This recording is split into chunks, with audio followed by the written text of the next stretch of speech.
Isang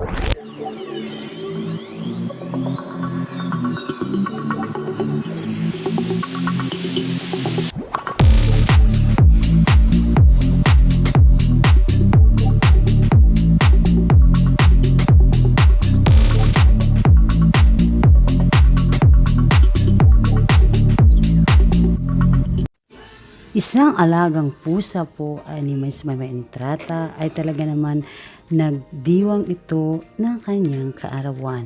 At itong ating si Miss Maymay ay talagang nakita natin dito na meron pa silang fish candle na nangyayari guys sa bahay po ni Miss Maymay dahil nga ang kanyang alagang pusa ay pinag-birthdayhan niya ito. Ganun niya kamahal ang kanyang alagang pusa.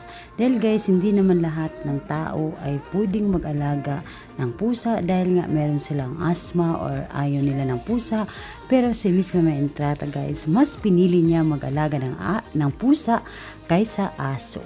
Kaya naman guys, pinagdiwang ngayon ng birthday po ng pusa po ni Miss Mama Entrata at talagang pinaghandaan niya na ito.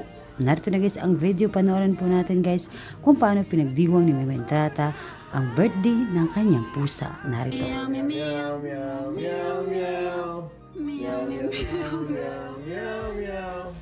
Meow, meow, meow, meow, meow, meow, meow. Meow, meow, meow, meow, meow, meow. Meow, meow, meow, meow, meow, meow. Meow, meow, meow, meow, meow, meow. Meow, meow, meow, meow, meow, meow, meow. Meow, meow, meow, meow, meow.